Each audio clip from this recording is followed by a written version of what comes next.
Allô, allô, bienvenue dans Skyap Tabiz. Tu l'attendais, enfin le retour du podcast qui fait vibrer tes chiffres, qui t'envoûte avec des déductions, qui te guide vers ta réussite financière. Je suis heureuse de t'accueillir. Ici Audrey, aka la diva des chiffres, comptable passionnée qui manie les calculs avec élégance et précision. En ma compagnie, tu vas découvrir les secrets les mieux gardés de la comptabilité, les subtilités fiscales qui peuvent changer la donne et les astuces pour gérer mieux tes finances, tant entreprise que pour ta vie personnelle. Chaque semaine, on va décortiquer ensemble des sujets essentiels tels que la gestion comptable d'entreprise, les stratégies d'optimisation fiscale, les conseils pour augmenter tes bénéfices et bien plus encore. C'est avec un très grand plaisir que je te souhaite la bienvenue.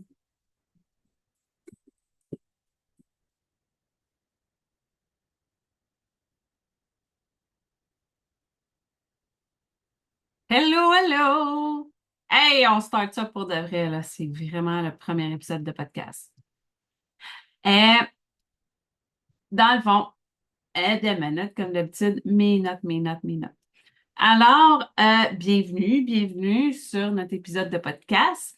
Euh, Aujourd'hui, on va aborder un sujet qui est crucial pour toutes les entreprises ou pour même dans ta vie personnelle, la planification financière. Le nerf de la guerre, c'est les suivis et la planification. C'est super important. Mais c'est surtout pour les événements inattendus. Souvent, tu sais, il est suggéré, la norme, c'est de 3 à 6 mois de dépenses, de nos dépenses fixes par mois, de mettre ça de côté. Ça, c'est ce qu'on appelle pour bâtir le fonds d'urgence. Ensuite de ça, un fonds de roulement, c'est d'avoir toujours, tu sais, un minimum dans le compte pour que ça roule tout le temps. Ça, c'est ce qu'on appelle le fonds de roulement. Pourquoi c'est important de planifier? Bien, les imprévus, ils peuvent arriver n'importe quand, à tout moment, que ce soit des dépenses personnelles, des imprévus, des crises économiques, des crises professionnelles, tu perds ton emploi, euh, mais avec une bonne préparation financière, ça peut t'aider à surmonter tous les défis sans perturber tes finances. Si tu as un gros client, il te lâche, qu'est-ce que tu fais? Comment tu fais pour te revirer de bord, tu sais? Fait que c'est tout ça qui fait en sorte que c'est important. Comment on construit notre fonds d'urgence? D'abord, il faut que tu comprennes vraiment bien comme il faut c'est quoi un fonds d'urgence. Le fonds d'urgence, ça va être ta réserve d'argent que tu as mis de côté pour faire face à des situations imprévues. Ça peut inclure des réparations de voiture, des frais médicaux ou même des pertes de revenus.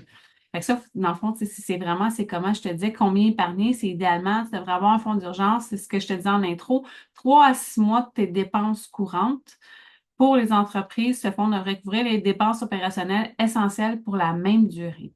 C'est-à-dire, tu prends toutes tes obligations des trois, si tu ne sais pas exactement combien tu dépenses, prends tes six derniers mois de relevé bancaire et de carte de crédit, ça va te le dire. Puis regarde là-dedans qu'est-ce qui est essentiel, qu'est-ce qui ne l'est pas. Tu sais, pour moi, les frais de subsistance, la bouffe, ça fait partie des achats essentiels. Donc, ça fait partie des achats que je veux avoir de côté. Comment on commence? Bon, on commence par épargner un petit montant chaque mois, chaque semaine. Tu sais, ça dépend si tu payes à la semaine ou 2 semaines. Fait que tu économises un petit montant. Tu automatises ton transfert vers un compte épargne. Puis, ce compte-là, tu n'en tiens jamais compte. Puis, quand tu le ressens pas, par exemple, moi, quand j'avais commencé à le faire, quand j'ai refait quand j'ai tout remanié mes finances personnelles, ce que je faisais, tu sais, je mettais un petit montant de côté. Puis quand j'arrivais, tu sais, comme à ma fin de mois, puis c'est-à-dire que j'étais capable de payer mon loyer sans aller piger dedans, c'est-à-dire que je le ressentais pas, je venais augmenter le prélèvement. Jusqu'à temps qu'à un moment donné, ben là, tu arrives à une fin de mois, puis là, oups, il faut que j'aille piger dedans. OK, fait que là, je vais comme un peu trop fort sur l'épargne. Je vais me réajuster jusqu'à temps que je trouve mon air d'aller, mon montant qui était idéal pour épargner afin de m'assurer, tu sais, d'avoir toujours de l'argent de côté. Ça peut être une façon de le bâtir, mais si tu vas tout le temps, tu sais, comme dans la vie, il y a tout le temps des imprévus, fait qu'on va tout le temps piger dedans. Fait que moi, je te dirais, c'est pour ça que tu es mieux d'automatiser puis que ce montant-là soit prélevé tout le temps.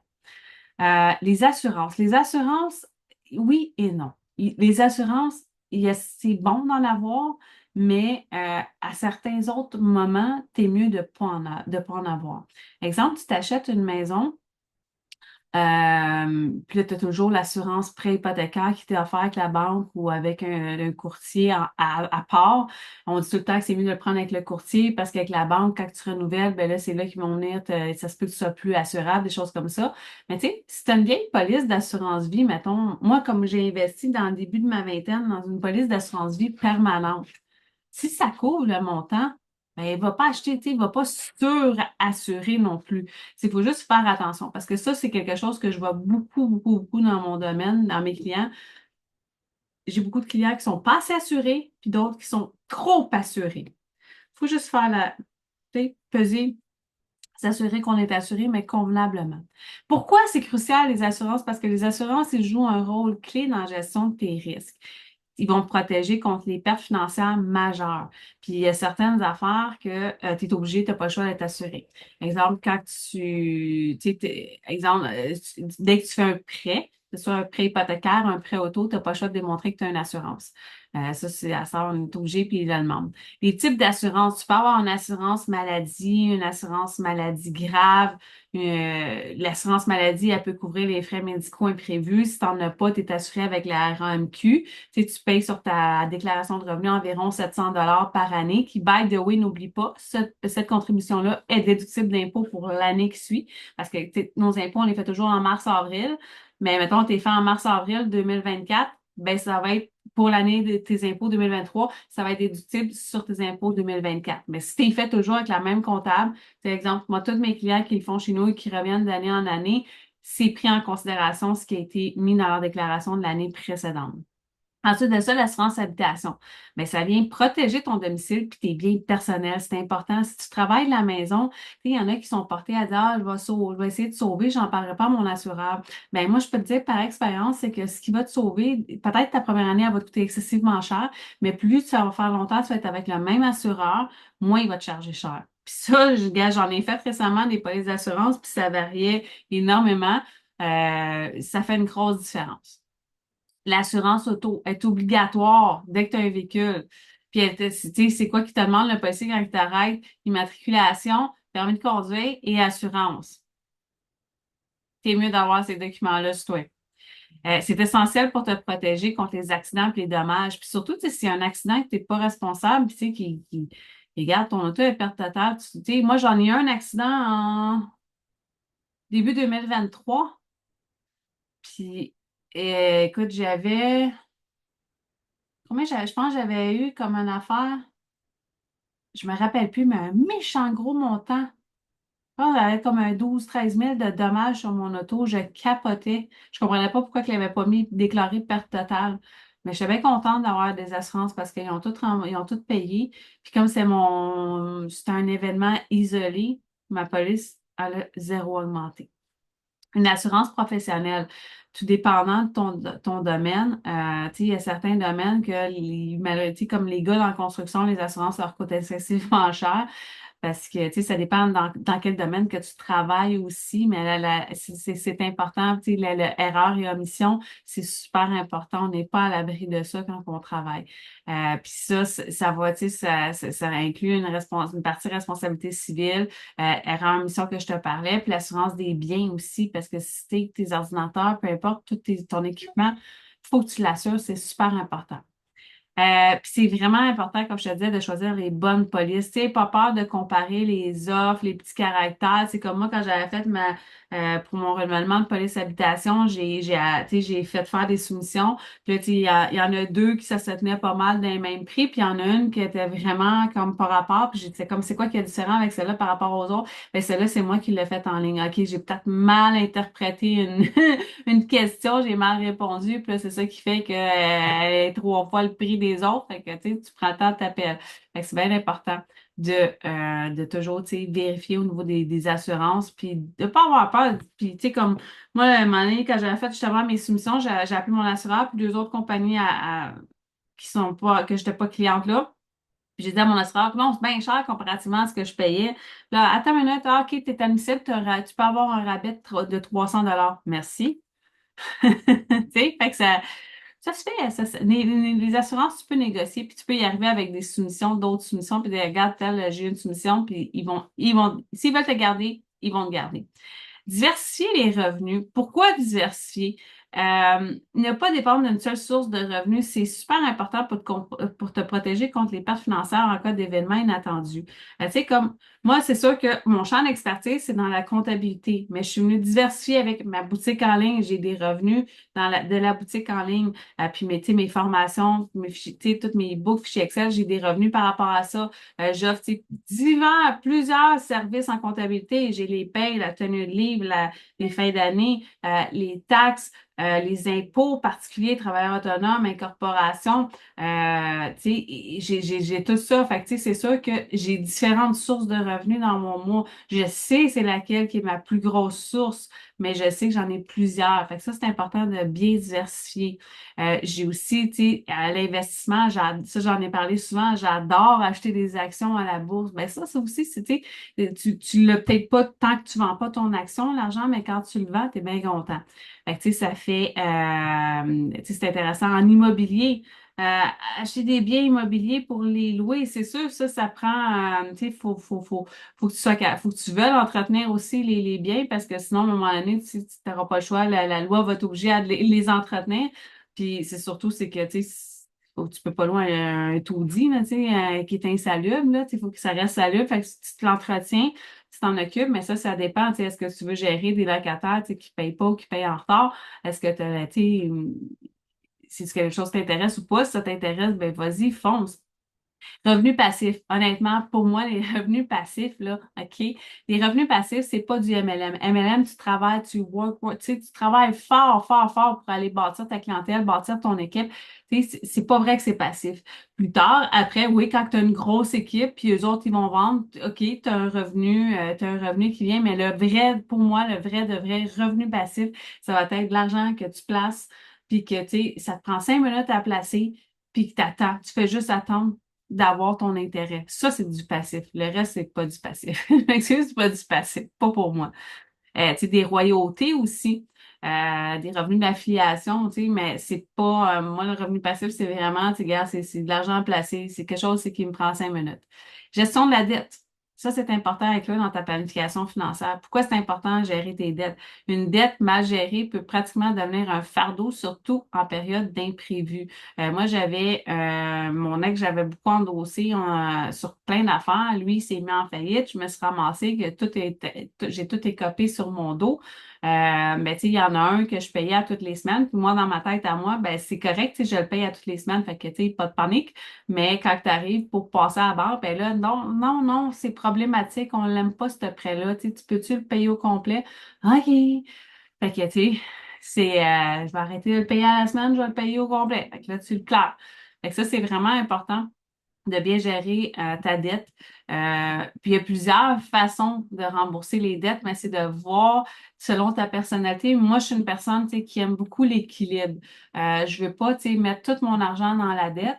Tu sais, j'aime bien, tu sais, aussi, tu sais, m'en garder une partie pour moi, c'est mon épargne, puis que, tu sais, je veux que je veux être motivée.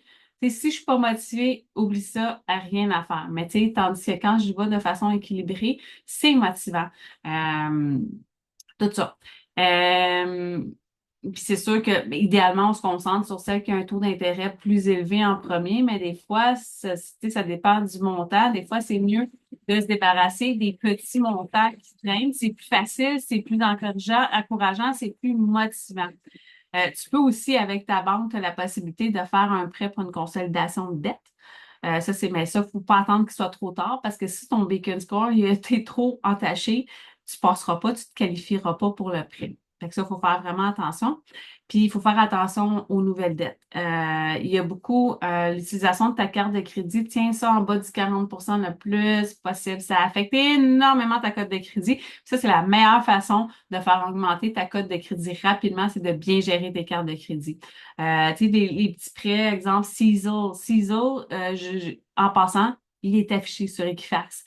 Tu as plusieurs tasteurs, tu peux, tu t'achètes chez ton commerçant préféré, tu payes en quatre paiements là, aux 2 semaines, là.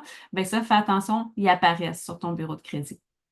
Budget prudent et flexible. Faut pas que moi, ce que je dis toujours, tu sais, à mes clients, quand on fait une planification financière, faut pas que ça soit égorgeant, faut que tu sois capable de dormir la nuit. Puis, tu sais, moi, ma job, c'est toujours de dire, c'est quoi ton meilleur scénario, c'est quoi ta best shot à faire, puis après ça, on va y aller avec ta réalité. Tu sais, comme ce que je dis souvent, quand les jeunes familles ont des enfants, ben, c'est le meilleur moment pour cotiser au REER. Pourquoi? Parce que les allocations familiales sont calculées sur le revenu net, c'est-à-dire après la déduction REER. Sauf que, est-ce que c'est la réalité d'un parent qui a des enfants en garderie, qui ont tout le temps des besoins ou qui sont malades, des enfants dans le même? Quand tu as des enfants, c'est fou, ça coûte tellement cher. Versus, tu sais, comme, tu sais, je sais, j'en ai eu des enfants, puis là, j'en ai plus. Je sais que, tu sais, garde tout mon argent à rente, quasiment, tu sais, j'ai pas de dépenses imprévues. J'ai beaucoup moins de dépenses imprévues qu'une famille avec, mettons, deux, trois enfants. On s'entend? Un budget, ça va te permettre de suivre tes revenus, tes dépenses, puis pouvoir planifier pour éviter de payer de l'impôt. L'impôt personnel, c'est quelque chose qu'on peut contrôler dans le sens que, tu sais, si on a une bonne stratégie, on ne devrait pas en payer. Tu as le CELIAP aussi si t'es pas propriétaire de ta maison, qui est super intéressant. Puis encore là, dans ton budget, ça te permet de prévoir les imprévus. Tu sais, alloue une partie de ton budget aux imprévus pour ne pas être pris au dépourvu. Puis suis-les à chaque mois. Tu sais, traque tes affaires dans un fichier Excel. J'en ai sur ma boutique en ligne. Traque tes affaires. Puis si tu sais, tu vois qu'exemple, ton budget imprévu, il est vraiment pas assez gros, tu le défonces tout le temps, bien augmente-le. Essaye de voir. Puis tu sais, tes chiffres, ils te mentent pas. C'est juste de comment tu les places. C'est que là, tu vas voir vraiment le portrait de tes finances. C'est de la meilleure façon de le voir. Un budget, ben, il faut le revoir régulièrement. Un budget, c'est pas figé dans le temps. Un budget, c'est à un moment précis.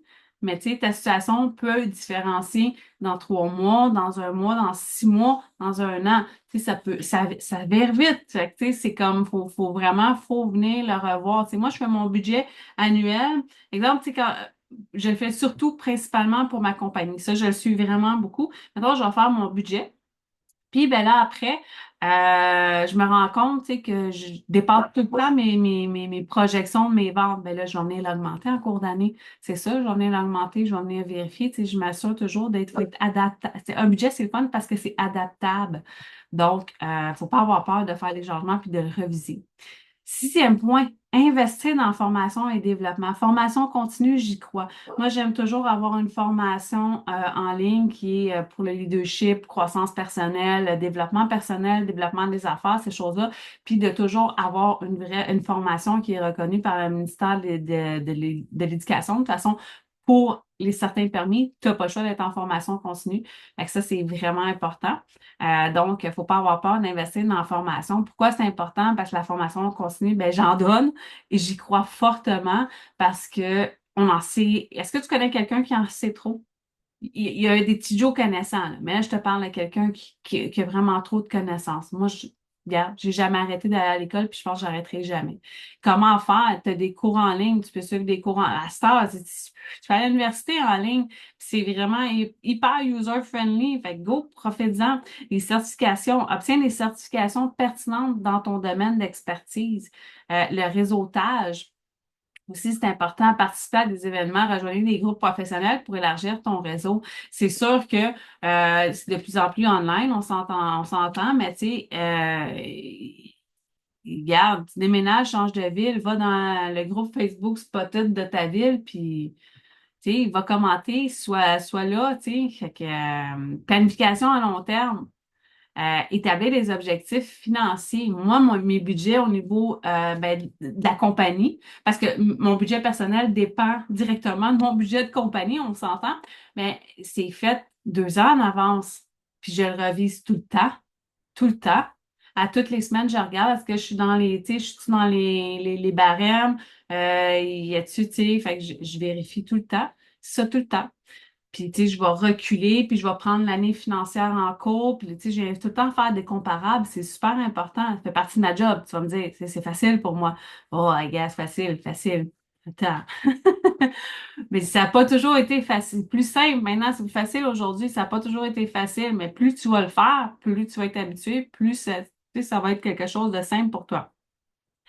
Établir ces objectifs financiers, c'est combien, tu sais, comme à chaque fois que je fais mon budget, combien je veux faire l'année prochaine? Est-ce que je veux ralentir? Est-ce que je veux accroître? Est-ce que je vais engager une diversité? C'est des questions qu'il faut se poser, puis il faut mettre le budget en conséquence avec ça. C'est quoi mon plan de retraite?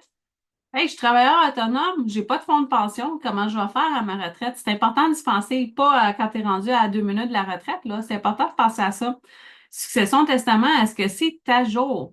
Ça, c'est super important. Puis, tu sais, on dit un testament doit être revu à peu près à tous les 2 ans.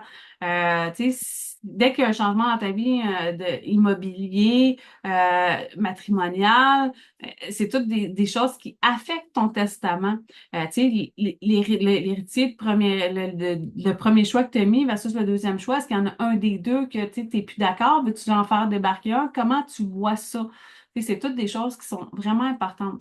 Automatiser les finances. Moi, je suis une adepte finie de l'automatisation. Pourquoi automatiser? Un, tu sauves du temps, puis ça te permet de te concentrer là où c'est important. Qu'est-ce que, tu sais, ce sur quoi tu mets de l'emphase, prendre l'expansion. Je ne sais pas trop ça, là, mais ça ressemble à ça. Ce que je veux dire, c'est que si tu focuses juste à faut que je coupe mes dépenses, faut que je coupe mes dépenses, des fois, c'est la solution de couper les dépenses, mais des fois, c'est peut-être pas nécessairement ça la solution. Des fois, la solution, c'est peut-être justement d'augmenter les revenus. Fait que moi, là, tu sais, tous mes paiements que je peux automatiser, je les automatise. Tu sais, moi, ma seule job, là, genre, là, tu sais, comme tout passe sur ma carte de crédit. Ma seule job, c'est de faire mon paiement à chaque semaine, vérifier, c'est comme mon solde, parfait, je fais mon virement. Moi, ma job, c'est de faire rentrer de l'argent, puis c'est de me concentrer sur le travail, de me concentrer sur mon service à la clientèle, de me concentrer sur mes dépenses, mes fournisseurs. Ça passe après. Fait que tu comprends? Fait que, tu sais, j'ai automatisé tout. Paiement d'assurance, paiement de licence de ci, licence de ça, paiement de ci, paiement de ça. Ah ouais, renouvellement automatique. Moi, je me concentre là où c'est important. Puis c'est sur les rentrées que c'est important. Ça a fait vraiment une grosse différence de le voir de cette façon-là. Des alertes, des rappels. Moi, j'ai des rappels, dans mon gestionnaire de tâches, je m'assure, tu sais, que quand c'est le temps du relevé de la carte de crédit, je m'assure que j'ai fait le paiement. Très important. Fait que ça, tu sais, je vais toujours me mettre un rappel pour m'assurer de vérifier que c'est cohérent, la carte de crédit, tu sais, c'est cohérent, que j'aurais pas une chute drastique de mon Beacon Score parce que, tu sais, tu sais, j'ai pas checké mes alertes, j'ai pas fait mon paiement à temps. C'est vraiment important. Des conseils personnalisés professionnels. C'est important d'avoir des conseils personnalisés et professionnels adaptés à ta situation. Je te mets toujours en bas le lien vers mon agenda électronique. Je t'invite très fortement à booker un appel découverte si tu ne l'as jamais fait.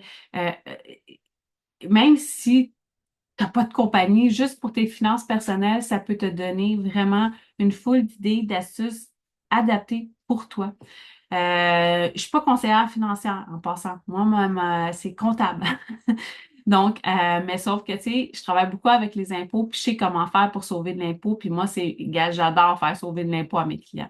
Fait que, tu sais, puis c'est pas rendu en mars qu'il faut y penser, c'est avant la fin de l'année le plus possible. Puis plus tôt tu t'y prends, plus vite tu vas, moins ça va être pénible atteindre tes objectifs. Comment choisir ton conseiller? Ben, c'est rechercher un conseiller certifié avec des bonnes références et des avis positifs. Euh, Dans le sens, tu sais, moi j'aime bien, tu sais, faut, un courtier hypothécaire, parle-y avant. Qu'est-ce qu'il te dit? C'est-tu cohérent? Ça a-tu du bon sens? Ça te fait-tu vibrer? Tu te reconnais-tu quand il parle ou tu ne reconnais pas pantoute, tu ne reconnais pas pantoute, tu sais, c'est pas la bonne personne. Si ton conseiller, ton planificateur financier, tu sais, toi, tu prépares ta retraite, puis elle, ben, à 25 ans, peut-être qu'elle pourra pas, tu sais, avoir de l'empathie autant que quelqu'un qui est tu sais, dans une situation similaire à la tienne. Ça veut pas dire que la personne est incompétente, ça veut juste dire que oui, ben, elle a juste des connaissances sur papier, mais est-ce qu'elle a vraiment le vécu? Non, clairement, non. Fait que c'est important de revoir. Puis, il ne faut pas avoir peur de revenir régulièrement. Dans la guerre, c'est les suivis. Il faut faire des suivis. Tu sais, quand on prend une décision, on va revoir, on va revisiter. Est-ce que c'est la bonne chose? Comment ça évolue? Tu sais, c'est comme ça qu'on avance. C'est pas compliqué, c'est de cette façon-là. Tes finances, c'est ta priorité, puis tu as le pouvoir, seulement toi, de les changer. Fait qu'il est donc crucial de réévaluer régulièrement tes stratégies, puis, tu sais, d'analyser, est-ce que c'est la bonne décision? OK, on continue, on améliore, on change, on peaufine. Quand réévaluer, faites-le au moins une fois par an, mais sans farce, no joke. Moi, là, je check mon budget tous les mois, toutes les semaines. C'est super important. Au cas où qu'il y a eu beaucoup de transactions, là, je vais aller voir. Est-ce que mon budget par rapport, tu sais, parce que ma comptabilité est à jour tout le temps. Fait que, tu sais, est-ce que mon budget par rapport à mes, tu sais, ce que j'ai budgété par rapport à mes chiffres réels, est-ce que c'est cohérent? Oui, non, pourquoi? OK, c'est où que ça marche pas, c'est là, parfait. On se réajuste, on se réaligne et on fonce. En conclusion, un recap sur l'importance du fonds d'urgence, vraiment, vraiment, vraiment, vraiment important. Si tu veux pas vivre constamment sur le crédit, ça te prend un fonds d'urgence. Au pire, moi, j'aime ma carte de crédit parce que j'ai des points. J'utilise ma carte, mais je le paye tout de suite. Faut que tu t'assures qu'à la fin du mois, tu es capable de le payer. Ça, c'est vraiment important. Magasine tes assurances, diversifie tes revenus, gère tes dettes, crée-toi un budget flexible, puis investis dans la formation. Plus tu vas te former, plus, tu sais, c'est sûr que c'est quelque chose que tu vas vouloir, ça va t'intéresser tes finances parce que veux pas, ça revient, tout revient toujours au cash. Tout revient toujours, toujours, toujours à ça. Tu sais. L'argent, ça sert à quoi? C'est un outil pour faire du troc. Fait que, tu sais, du troc, c'est quoi? C'est un échange. Tu veux tel produit, tu as besoin d'argent. Fait que, tu sais, tout revient toujours à l'argent. Fait que, tu sais, cultive ça, lis des livres là-dessus, c'est super intéressant. Euh, je t'encourage à agir, commence dès aujourd'hui, mets en place des stratégies pour sécuriser ton avenir financier. Si tu n'es pas certain, si tu as besoin d'un conseil plus fiscal, ça, je peux t'aider là-dessus. C'est sûr que moi, je ne pourrais pas te dire, OK, garde, on va t'ouvrir un compte de CELIA, puis on va t'ouvrir, tu vas mettre ça dans tel placement. C'est pas mon rôle. Ça, c'est le rôle d'un planificateur financier, mais moi, je peux te dire au niveau de la fiscalité, qu'est-ce qui te permettrait, quel outil te permettrait d'économiser en impôts. Donc, c'est dans la bio. Je t'invite à venir la consulter. Puis sur ça, bonne semaine!